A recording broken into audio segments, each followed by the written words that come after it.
On his way out of a luxury hotel, a busy billionaire accidentally drops his expensive wallet, completely unaware.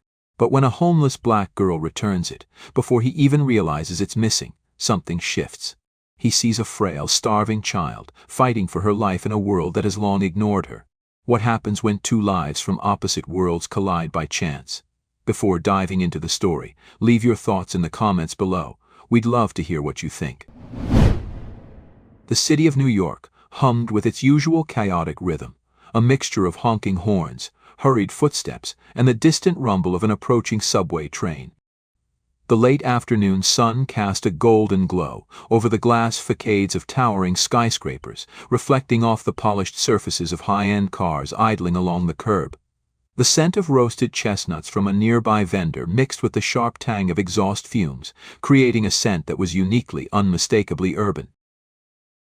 Emerging from the grand entrance of the Lexington Hotel, a luxurious five-star establishment known for hosting the elite, David Lancaster, 45 years old, a billionaire whose face was often seen on the covers of Forbes and the Wall Street Journal, stepped onto the sidewalk. His tailored charcoal gray suit fit him perfectly, a symbol of the meticulous precision with which he lived his life. His salt and pepper hair was slicked back neatly, and the subtle glint of a gold Rolex peeked out from beneath his sleeve as he reached into his inner jacket pocket. As David retrieved his sleek black leather wallet, checking the contents with his usual habit of efficiency, his phone vibrated in his other hand. He barely spared the notification a glance. It was likely another reminder from his secretary about his upcoming shareholder meeting downtown. Without thinking, he slid the phone back into his pocket, not noticing as the movement caused the wallet to slip from his grasp. It landed with a soft, almost imperceptible thud onto the smooth pavement below, blending seamlessly with the polished stone sidewalk. David continued walking toward his awaiting limousine, a sleek, jet-black Rolls-Royce Phantom that gleamed under the fading sunlight. His longtime driver and personal assistant, Robert Miller, stood beside the open rear door, his usual composed demeanor in place. "Everything on schedule, sir?" Robert asked, his deep voice carrying the practiced efficiency of someone who had spent years anticipating his employer's needs. "As always," David replied, smoothing down his jacket as he prepared to slide into the plush leather interior. Across the street, amidst the blur of pedestrians, Amina Johnson, 10 years old, sat on the cold, cracked concrete near the entrance of a subway station, her back pressed against the rough surface of a rusted metal railing. She had positioned herself in a spot, just out of the way of foot traffic, where people wouldn't trip over her, but where she was still visible enough for someone, anyone, to drop a coin into the small paper cup in front of her. She had been there for hours, watching hundreds of polished shoes and designer heels pass by, not slowing, not sparing a second glance at the little girl huddled in oversized clothes that barely clung to her frail frame. Her stomach rumbled, a dull, persistent ache she had grown used to, but the real discomfort came from the deep itch in her skin, the persistent reminder of the illness eating away at her body. The hoodie she wore, once a faded shade of pink but now smudged with dirt, barely concealed the telltale signs of her condition. Her bald head, a result of the illness rather than a deliberate choice, gleamed slightly under the streetlights. Some people stared for a moment too long, their expressions unreadable: pity, curiosity, discomfort, but no one ever stopped. Amina had long learned that people didn't like being reminded of things that made them uncomfortable. It was easier to ignore suffering than to acknowledge it. She had just begun to lose hope of collecting enough money for even a single meal when she noticed something unusual. A black wallet, clearly expensive, lying unattended on the sidewalk. She blinked, her gaze darting from the wallet to the man who had unknowingly dropped it, a sharply dressed white man stepping into a limousine. Her heart pounded as she quickly scrambled to her feet, grabbing the wallet with nimble fingers. Amina had seen people drop things before, but she had never dared to intervene. Most would assume the worst of a street kid like her. But this time, this was different. She could see Robert closing the car door, about to seal the man inside. "Mr. Wait," she called, her voice barely carrying over the noise of the city. When they didn't hear her, she ran. Her worn-out sneakers slapped against the pavement as she weaved through pedestrians who barely noticed her presence. Her lungs burned, but she pushed forward, her eyes locked on the limousine, knowing she only had seconds before the car pulled away. Just as Robert placed his hand on the door handle to shut it completely, Amina lunged forward, reaching out and grabbing the edge of David's suit sleeve before immediately letting go, realizing too late how improper that was. David turned sharply, mild irritation flashing in his piercing blue eyes. Robert instinctively took a step forward, placing himself between his employer and the ragged-looking child who had just dared to touch a billionaire's tailored sleeve. But before Robert could say anything, Amina thrust the wallet forward, her breathing heavy but determined. "You drop this," she said simply, her voice steady despite the way her hands trembled from exhaustion. For a moment there was silence. David stared down at the wallet, then back at Amina, assessing her. Most people would have pocketed it, especially someone who clearly needed money as much as she did. A brief flicker of something, surprise, crossed his features. Finally, he reached out and took the wallet from her small hands, his fingers brushing against hers for just a second. "Thank you," he said, his voice measured, as if the words felt unfamiliar in this context. Amina gave him a small nod, as if she hadn't expected anything more. She turned, already stepping back onto the curb, ready to return to her spot near the subway station. David had already begun to shift toward the car when a voice, sharp and full of irritation, cut through the air. "You again?" A middle-aged man in a greasy apron, the logo of a nearby convenience store embroidered across his chest, stomped toward them. His face was twisted in frustration, his eyes locked onto Amina as if she were a stray animal that had wandered too close. "I told you to stop hanging around my store. You're scaring off my customers." Amina froze, shoulders tensing, her head instinctively dipping forward like she was bracing for impact. David, still standing by the open limousine door, slowly turned to the man, his expression unreadable. "Is she causing trouble?" he asked, his tone deceptively neutral. The store owner hesitated for half a second, clearly recognizing the high-profile businessman he had just snapped at, but his frustration outweighed his caution. "She doesn't steal anything, but she touches everything, lingers around like she's waiting for the right moment to snatch something. It's bad for business." David's eyebrow lifted, the slight gesture exuding the confidence of a man who wasn't used to being challenged. "So, she hasn't actually done anything wrong?" The man flushed, shifting on his feet. "Well, no, but—" David studied him for a long moment before letting out a small, almost amused breath. He glanced back at Amina, who still stood stiffly, her hands clenched into small fists at her sides. "Interesting," he murmured. Without another word, he turned, stepping into the limousine. Robert shut the door, the outside world muffling instantly.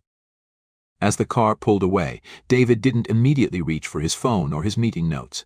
Instead, he leaned slightly toward the tinted window, watching Amina disappear into the crowd. Something about the encounter lingered in his mind. A child with nothing had just returned a wallet worth more than what she'd probably see in a year. And for some reason, he found himself noticing her in a way he never had before. Inside the climate-controlled silence of the limousine, David Lancaster sat with one leg crossed over the other, fingers idly tapping against the smooth leather of his wallet. The exchange with the girl played in his mind like a scene from a film, brief but unshakable, leaving behind an impression that refused to fade. He had encountered countless people in his life, from billionaires in tailored suits to politicians hungry for influence. Yet few had left him with a feeling quite like this. A street kid, homeless and clearly struggling, had not only returned his wallet but had done so without hesitation, without expecting anything in return. That in itself was rare. Robert Miller, his driver and longtime assistant, had been with him long enough to sense the shift in his mood. From the rearview mirror, he observed the subtle furrow in David's brow, the way he remained uncharacteristically silent, his gaze drifting toward the psychape as they weaved through traffic. Robert had worked for David for nearly 20 years, long enough to know that Lancaster was not an unkind man, but he was a pragmatist, a businessman first. If something didn't concern him, he didn't dwell on it.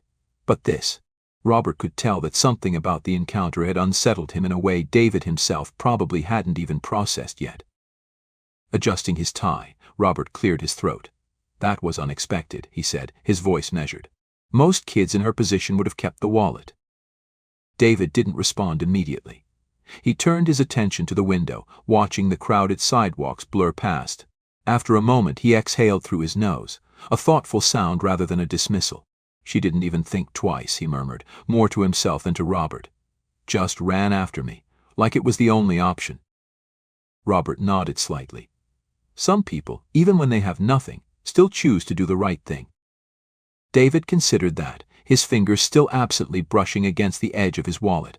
His mind flickered back to the store owner's words, the way the man had spoken about her, as if her mere existence outside his store was a crime. It wasn't the first time David had seen that kind of dismissive hostility. People feared what made them uncomfortable, what reminded them that life wasn't as balanced as they liked to believe. He shifted slightly in his seat.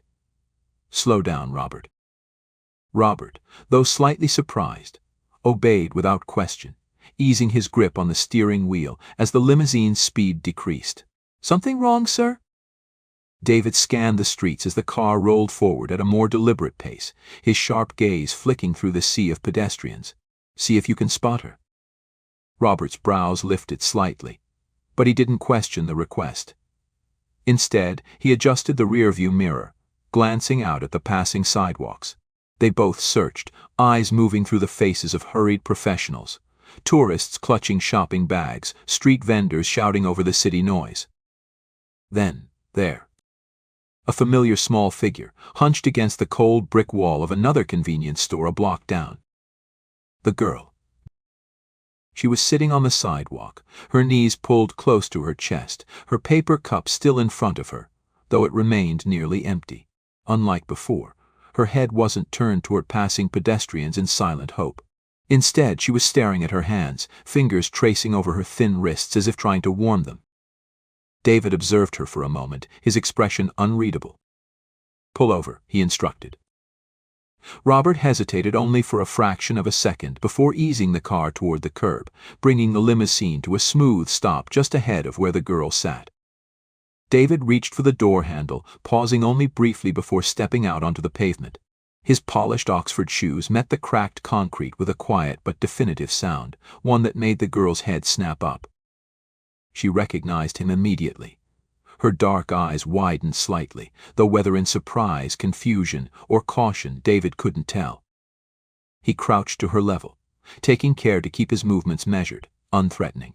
The city noise continued around them, but in that moment the world seemed to shrink between just the two of them.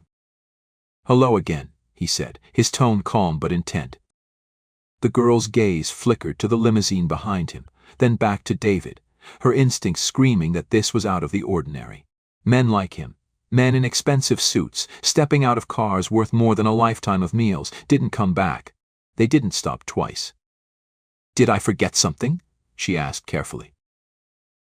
David almost smiled at that, the way her immediate thought was that she must have made a mistake, that the only reason he'd returned was because he needed something from her.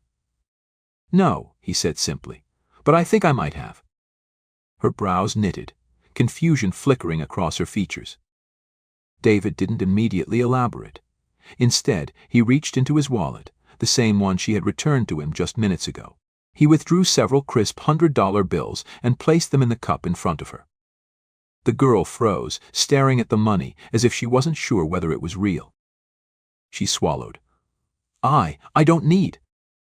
"It's not charity," David interrupted smoothly. "It's for a meal. Maybe something warm to wear." She hesitated, clearly fighting some internal battle. Eventually she looked away, her fingers curling slightly around the edge of the cup. "Thank you," she murmured, though the words sounded both grateful and wary. David studied her for a moment longer. Then, in a voice quieter, more deliberate, he asked, "What's your name?" The girl blinked, surprised by the question. For a moment she hesitated, as if debating whether to answer. "Amina," she finally said, her voice barely above a whisper. David nodded slightly, committing the name to memory. "Amina," he repeated, testing the sound of it.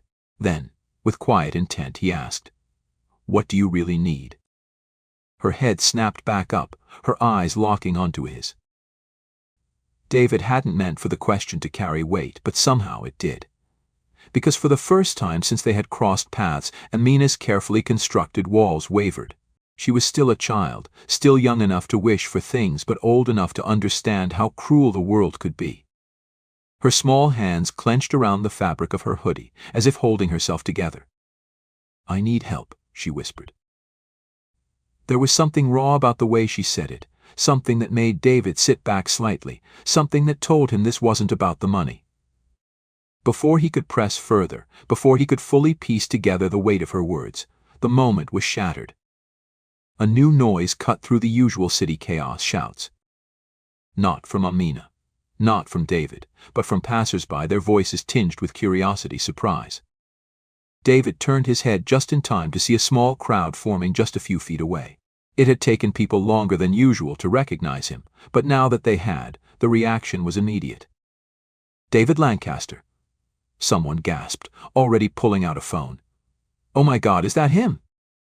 A ripple effect spread through the crowd as more people took notice. Some whispered, some pointed, some outright approached, and in the middle of it all, Amina shrank back, her body tensing instinctively as the small space between them and the world began to close in. David saw the moment panic flickered across her face. Without hesitation, he made a split-second decision. "Amina," he said, his voice firm but quiet. She looked up at him, fear creeping into her expression, her fight-or-flight instincts kicking in hard. "Come with me," David said. He didn't wait for her to answer. He simply extended his hand, a silent offer, an unspoken promise. And for the briefest second, Amina hesitated. Then, before she could think better of it, she grabbed his hand. And just like that, everything changed. David didn't waste another second. With the crowd pressing closer, their voices a growing murmur of excitement and speculation, he turned smoothly, guiding Amina toward the waiting limousine. Robert, ever observant, had already stepped forward, positioning himself like a barrier between them and the eager onlookers. "Excuse us, folks," Robert's voice was calm but firm, a subtle authority woven into his words as he raised a hand, blocking a woman who had nearly shoved her phone into David's face. "Let's give Mr. Lancaster some space." The cameras didn't stop flashing. Someone called out a question, something about whether this was some kind of PR stunt, whether the billionaire had adopted a homeless kid, but David ignored them. His grip on Amina's hand remained steady, his pace brisk but measured, his mind already calculating the best course of action. The limousine door swung shut behind them, sealing out the murmurs of the growing crowd, the flashing lights of lifted phone cameras, and the restless energy of the city beyond. Inside, the world felt suddenly smaller, quieter, but not calm. Amina sat stiffly against the plush leather seat, her small frame visibly tense, her fingers curled into the worn fabric of her hoodie, as if bracing for something. The contrast between her and her surroundings was stark, a girl whose entire existence had been shaped by survival, now enclosed in an environment built for opulence, comfort, control. David watched her carefully, noting the way her breath came too fast, too shallow, the way she barely met his gaze despite how boldly she had grabbed his hand just moments ago. He didn't speak yet. He had learned, through years of business negotiations, that sometimes silence was more telling than words. Robert, his ever-efficient driver, didn't ask where they were going. He merely pulled away from the curb, maneuvering through the streets with his usual calm precision, waiting for instruction. But David wasn't thinking about a destination just yet. He was watching Amina. The way her shoulders hunched inward, the way her hands trembled despite her attempt to keep them still, the way sweat dotted her forehead despite the controlled coolness of the limousine's interior. Something wasn't right. "Amina," he said, his voice steady but firm, testing how she responded to her own name. She didn't answer. Her breathing quickened. "Amina," he tried again, this time leaning slightly forward. Her small chest rose and fell erratically, her dark eyes suddenly losing focus, her grip loosening from her hoodie. Then, without warning, her body slumped sideways. David moved instantly, catching her before she could slide onto the floor. "Amina." His voice, usually measured and composed, was now sharp, edged with an urgency that startled even himself. He pressed his palm to her forehead, too hot, his other hand shaking her shoulder slightly, trying to rouse her. "Nothing." Robert's gaze flicked to the rearview mirror. "Sir?" She's unconscious, David said, his mind already shifting into action. Take us to a hospital. Now. Robert didn't hesitate. The car lurched forward, weaving through lanes of traffic with a controlled urgency that only years of disciplined driving could achieve. David barely noticed. His focus was on the fragile girl in his arms, her breathing shallow, her body unnervingly light. This wasn't just exhaustion. This wasn't just hunger. Something was deeply wrong. The moment the limousine screeched to a halt outside the emergency entrance, David was already out the door, carrying Amina in his arms. The sight of a billionaire in a tailored suit cradling a frail, unconscious girl sent a ripple of confused urgency through the hospital staff. "I need a doctor," David said, his voice like steel, brooking no delay. A team of nurses rushed forward, a gurney appearing in seconds. "What happened?" one of them asked as they transferred Amina from his arms onto the bed. "She collapsed in the car," David said. "She was breathing fast before she lost consciousness. Something's wrong." The nurse nodded sharply. "We'll take it from here, sir." David moved to follow, but another nurse, older, firm, used to handling high-profile situations, stepped between him and the rolling gurney. "You need to wait here." For the first time in years, David felt helpless. He watched as they wheeled Amina down the corridor, disappearing behind the double doors marked emergency treatment, authorized personnel only. A strange, unfamiliar feeling settled in his chest, a weight, a knot, something unshakable and uneasy. Robert approached from the entrance, his expression unreadable. "Sir?" David exhaled, forcing himself to focus. "Stay here. If anyone asks, tell them I'll cover all expenses. I don't care how much it costs. Just make sure she gets whatever she needs." Robert gave a curt nod. "Understood." And so, David waited. Minutes stretched into an hour. The rhythmic beep of machines, the distant murmur of medical staff, the antiseptic smell of the hospital, everything around him blurred into irrelevance. He had never been a man who waited for answers. He was used to demanding them, creating them, controlling them. But here, in this moment, there was nothing he could do but wait. Then, at last, a doctor appeared, a clipboard in hand, his face marked with fatigue but professionalism. "Mr. Lancaster." David straightened immediately, every muscle in his body coiled with anticipation. "How is she?" The doctor sighed, measuring his words carefully. "She's stable for now, but she's severely malnourished, dehydrated, and her body is dangerously weak." He hesitated, then added, more concerningly, "She has advanced stage cancer." David felt something shift inside him, something cold and unfamiliar curling in his chest. The doctor continued, flipping through the chart. "Stage 3 malignant melanoma, from what we can determine so far. She likely hasn't received consistent treatment, if any at all." He shook his head. "Her immune system is compromised, which makes even minor infections a serious threat. We'll need to run more tests, but she's in a critical state." David processed this in silence. Amina wasn't just a hungry child on the street. She was dying. The realization settled like stone in his stomach. "Can I see her?" His voice was quiet but firm. The doctor nodded. "She's conscious now, but she's weak. Try not to overwhelm her." David exhaled slowly, then steeled himself. And then he stepped into the hospital room. Amina lay small and fragile against the stark white sheets, an IV in her arm, her skin still far too pale. But when she saw him, her dark eyes sharpened, watchful, uncertain. David pulled up a chair beside her bed, studying her for a moment before speaking. "How do you feel?" Amina gave a half shrug, as if the question barely mattered. "I've been worse." David exhaled through his nose, something almost like dry amusement. "That's not exactly reassuring." She didn't answer. Silence stretched between them. Then David asked, "Where do you live?" For the first time, Amina hesitated.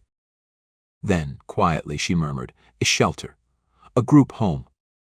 David tilted his head slightly, his sharp mind already putting the pieces together. "An orphanage." Amina nodded, her fingers fidgeting with the thin hospital blanket. "Hope Haven. It's not bad, but they don't have a lot.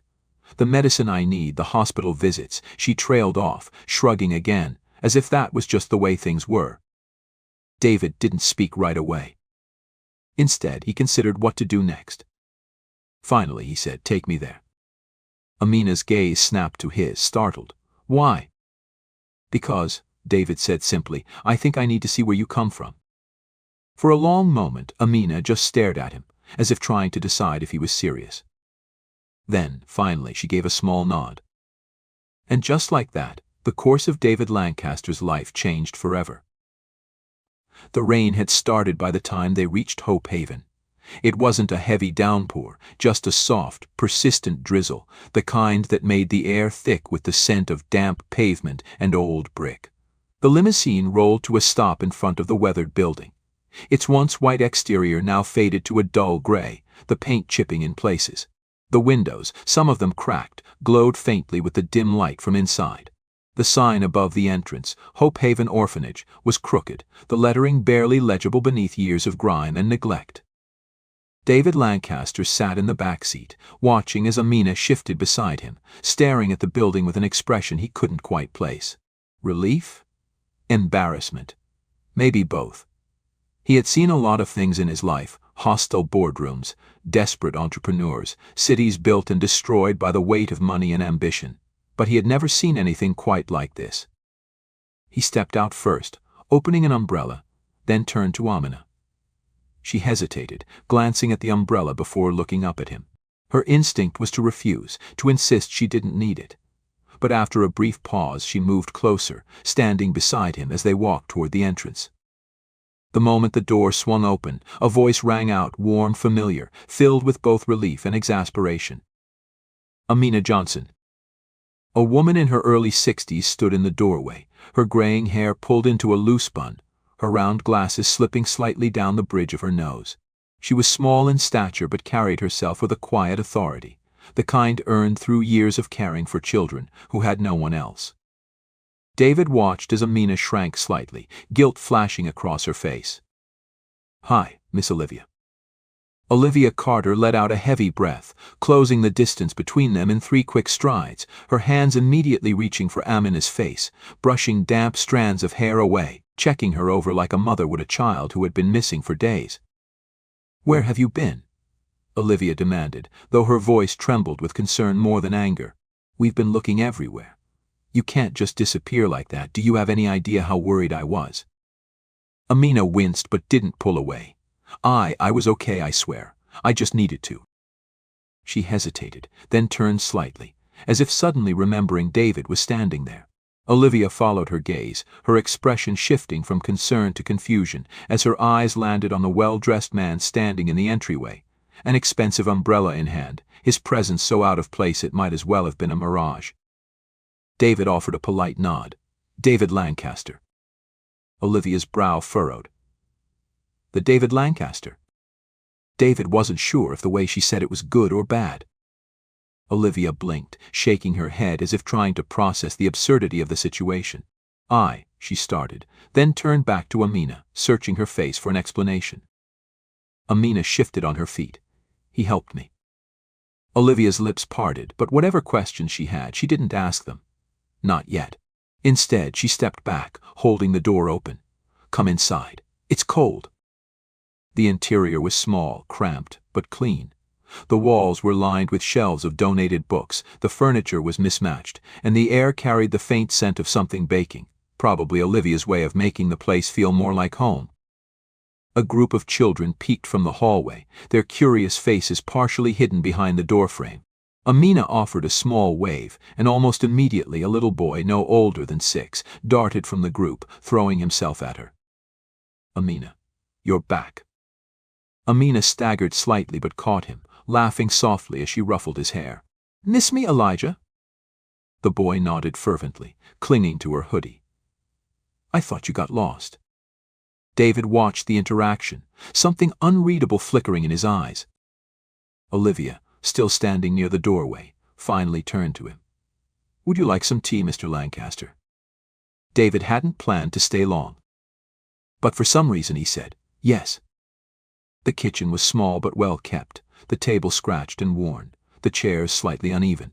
Olivia set 2 mismatched mugs on the table, pouring the tea with steady hands. David studied her, noting the dark circles beneath her eyes, the way her movements held the kind of exhaustion that came from years of fighting battles no one noticed. "I don't mean to sound ungrateful," Olivia began, wrapping her fingers around her mug. "But what exactly is a billionaire doing in my kitchen?" David took a sip of his tea, the warmth grounding him. "I met Amina today," he said simply. Olivia's lips pressed into a thin line. She's a good kid, too stubborn for her own good sometimes. She hesitated, then sighed. "Did she tell you about her condition?" David nodded. "Stage 3. Olivia closed her eyes briefly, exhaling. "We've done everything we can. But medicine, treatment, it's expensive. And this place," she gestured around them, "it barely runs as it is." David glanced around again, this time seeing it differently. The peeling paint, the lack of proper heating, the worn-out shoes on the children's feet. "This place," he said slowly, weighing his words, "shouldn't have to fight this hard to exist." Olivia looked at him, a flicker of something, hope, skepticism, in her gaze. "That's the world, Mr. Lancaster." David set his mug down. "Then maybe the world needs to change." Silence. Amina, who had been sitting quietly nearby, lifted her head. "You mean it?" David met her gaze. "Yes." And he did.